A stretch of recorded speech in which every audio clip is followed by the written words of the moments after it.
I've got some that are about 1.125 or 1.25 but of course at this moment I can't find them. It'll eventually look like something like this. I'm not going to guarantee it's going to look excellent.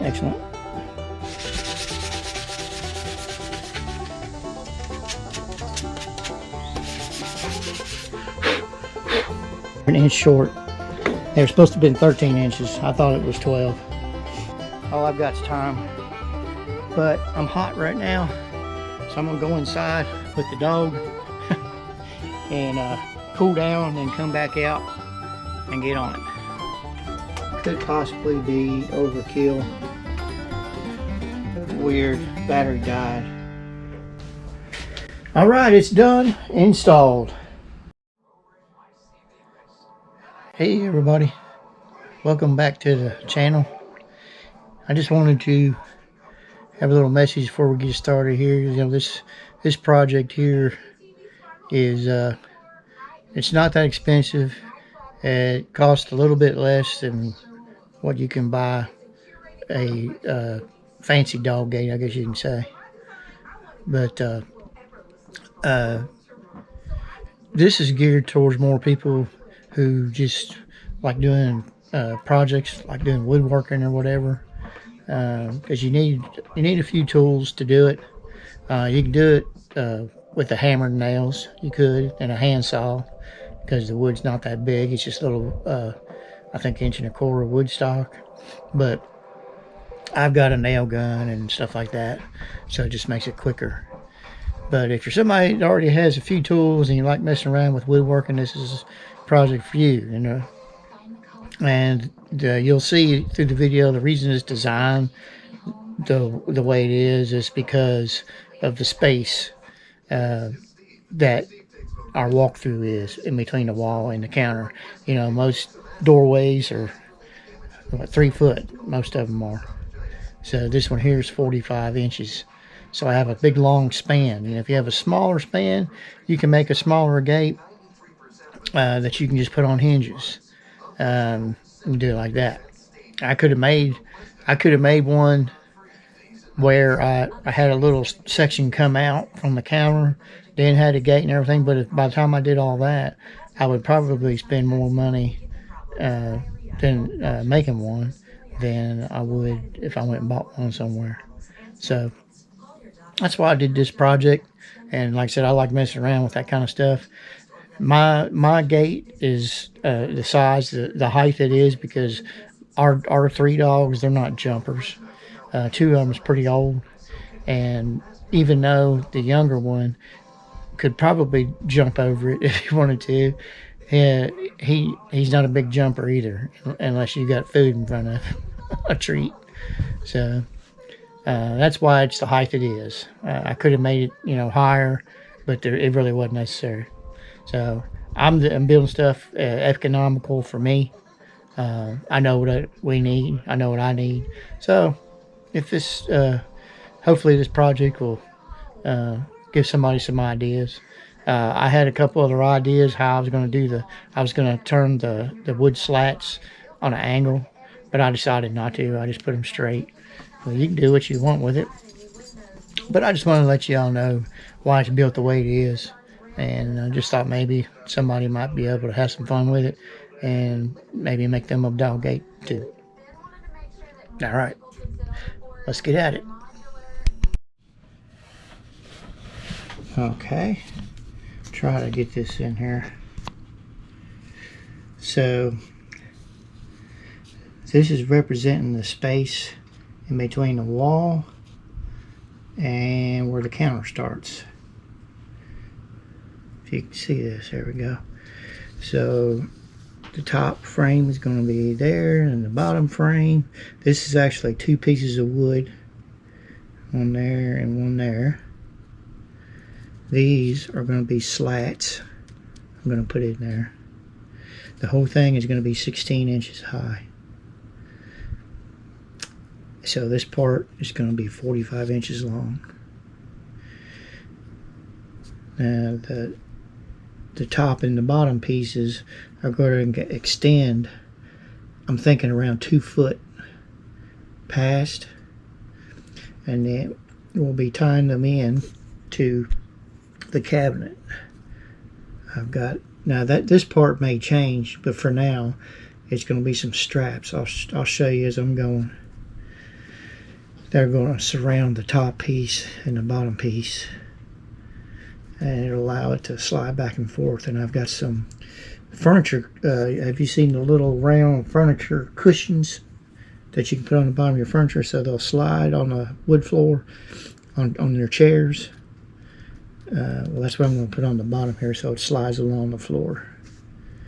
I wanted to put caster wheels on it, some little tiny ones, but the only ones I can find are the kind that will turn a 360, and I didn't want that because that'll mess up the sliding of the gate when they want to turn around, because that's their natural, what they do naturally is they turn in a 360 to make it easier on the person. But for this application, I need them to stay in place, and I couldn't find any yesterday. So in the future, if I find some, I'll adjust my design as we go.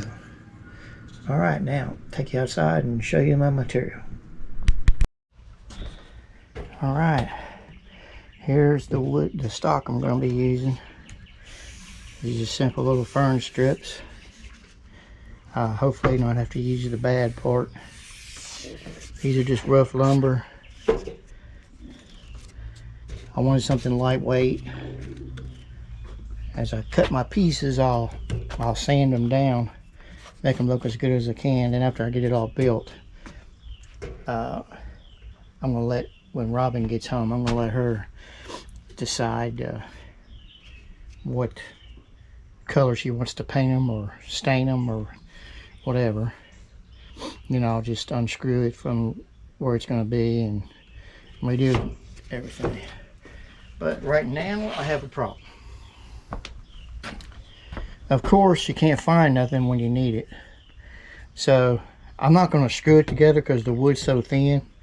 I'd be pre-drilling my holes and all that, so I'm just going to nail it. But these are the same width. I've got some that are about 1.125 or 1.25 inches, but of course at this moment I can't find them, so I'm going to have to try to find those, or I'll have to go get some more. So stay tuned. Okay, I got the start of my frame. This is what it'll look like eventually. See, hold it back. Yeah, it'll eventually look like something like this. Now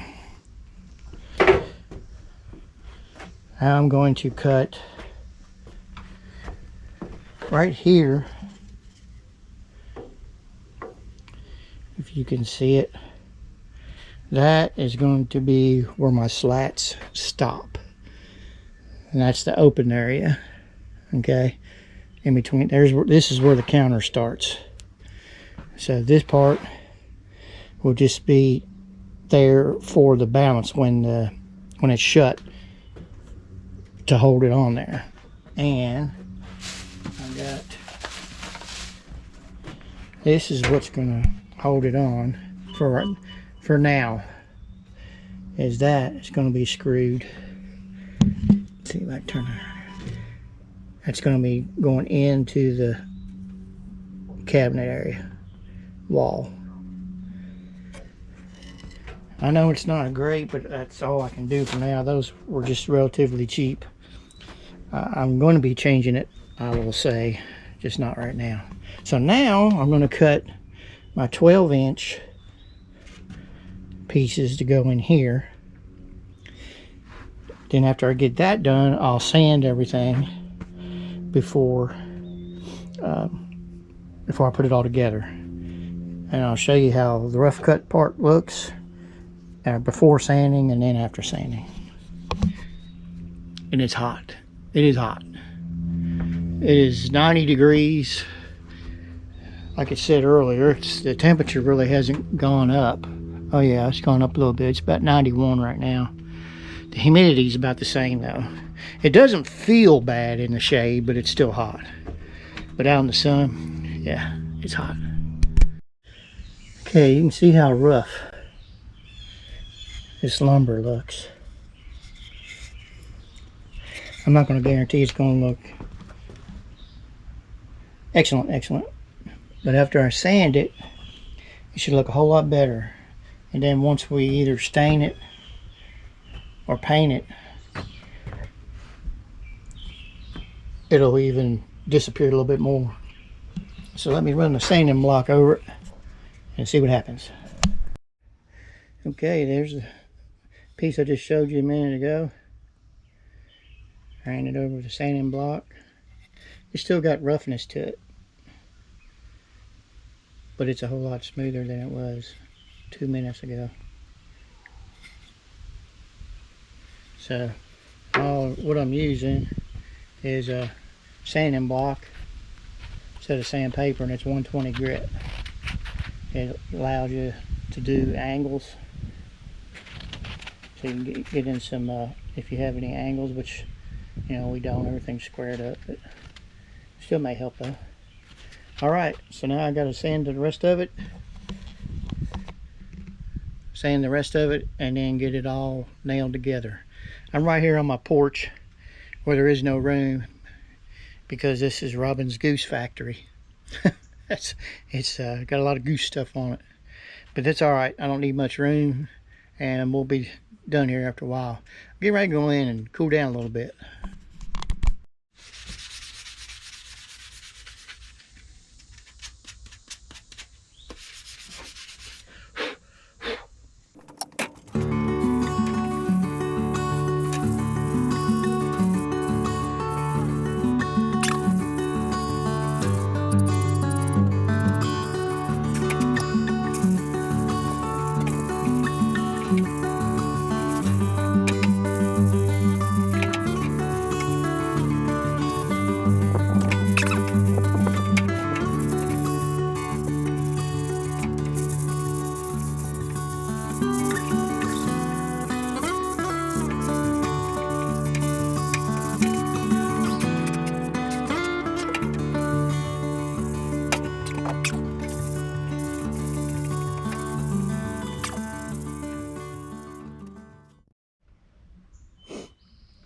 Alright, you're going to take me a break, but I just want to show you the progress.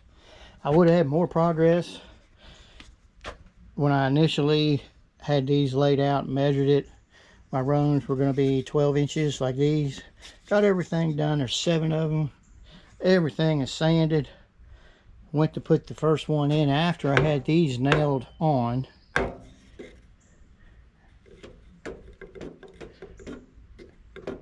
They're an inch short. They were supposed to have been 13 inches. I thought it was 12. So I either messed up on this or on this, but it don't matter.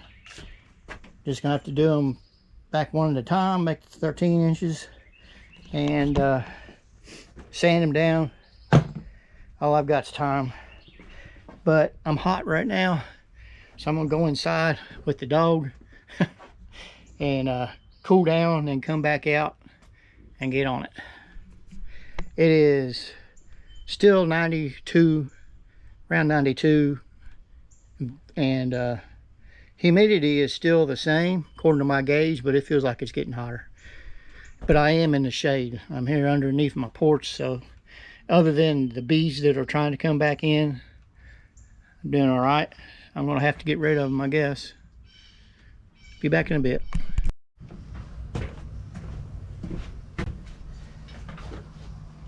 All right, break is over. Got all these marked out here. I think I've got them all. Let's see, I've got a few more here to mark out. I'm going 5.5, center to center. Could possibly be overkill, but I'm just trying to prevent any of the dogs from getting their heads stuck in there. are going through. So still gonna do 7. I've only got 1 done so far, other than, well, I guess you could say 2. Weird, battery died right before I turned it on. That last time I checked it, it had 70% battery according to the screen, and then within not even, well, how long was that on? 30, maybe a minute, it died. My batteries are getting old, so I need to replenish them. Buy them one at a time, I guess. All right, I'll continue on here. 13. I'm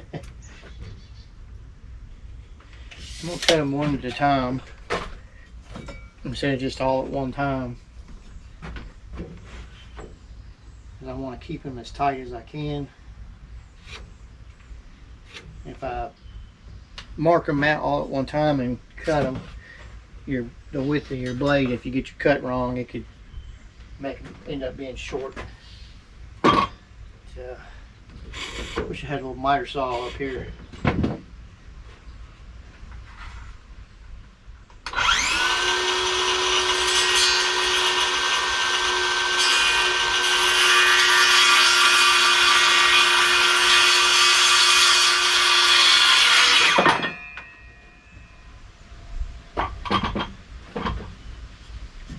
Alright, now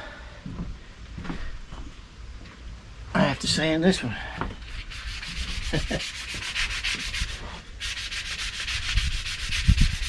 Now this sanding I'm doing, as I mentioned earlier, it's not for, you know, a finished look. I'm just trying to beat down the roughness of it, and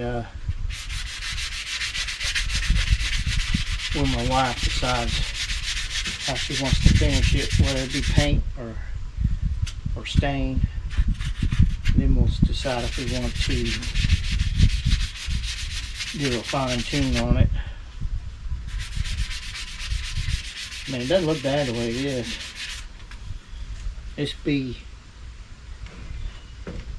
Boy, I don't want to kill you. I don't. Trying to be nice.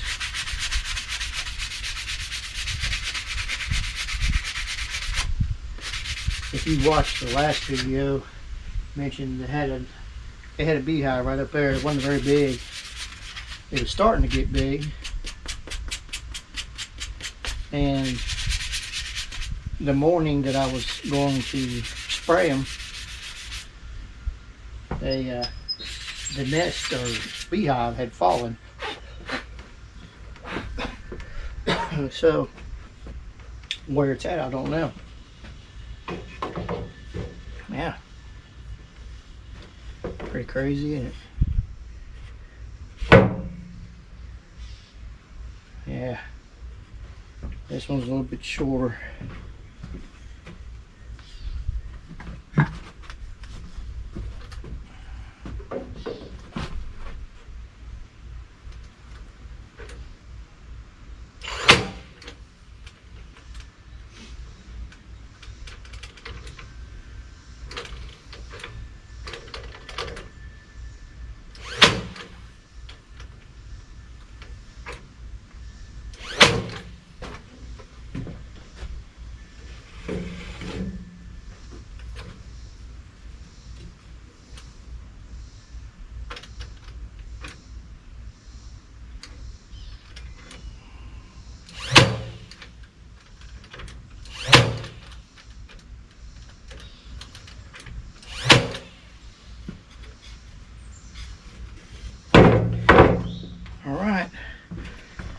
Show you the finished product here in a minute. Okay, this is it put together.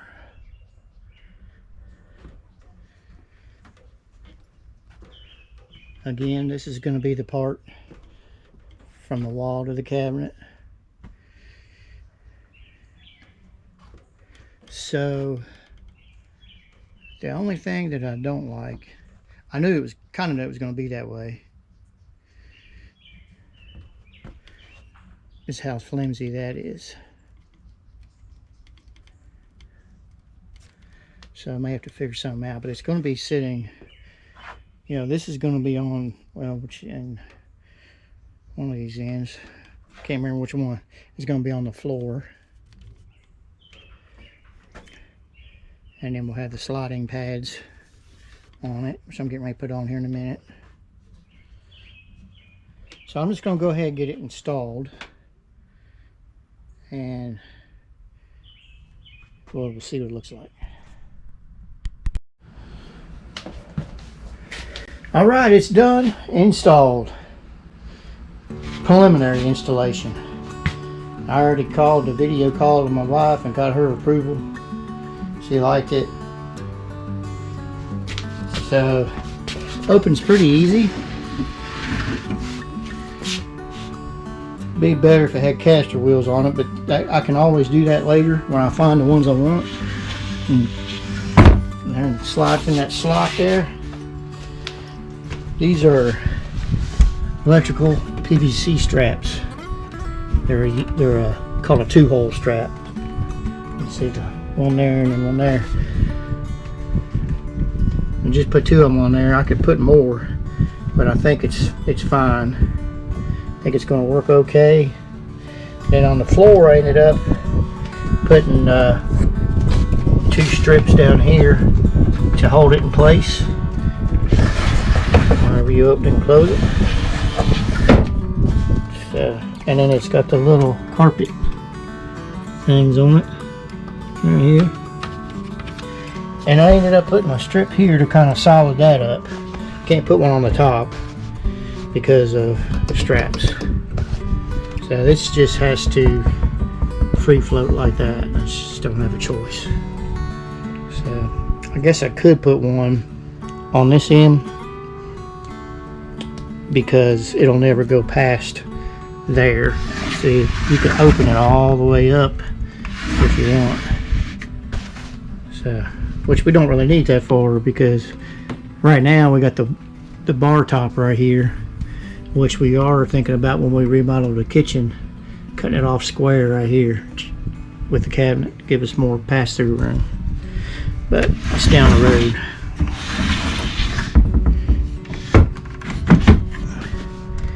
Alright, so this little project is not done, but it's done enough for me for now. The only thing we're going to have left to do, I'm going to put, like I said, a handle over there. And then when Robin gets back, she decides if she wants to paint it or stain it. And then we'll do the fine-tune sanding on it and finish it up permanent. Alright, so this little project is, whoop, turn my light off here. Had that on because there's no light down there. This little project is going to be considered done. And I mean, this didn't cost that much. The wood was $1 something a piece. I got 6 pieces. The straps were, I think, $3 and something. Got 5 of them. Only used 2. The carpet things, they were 4 something, I think. I've got the receipts somewhere. Then I got a box of screws. That was 6 something, but we use screws around here all the time, and we'll be using some on that shower if I ever get back on it. So, all right. Hope you enjoyed it. Maybe you come up with some ideas for your house. This is not a kitty gate. This is a doggy gate. And try to keep them out of the kitchen as much as we can. All right, man. We'll see you again soon. God bless.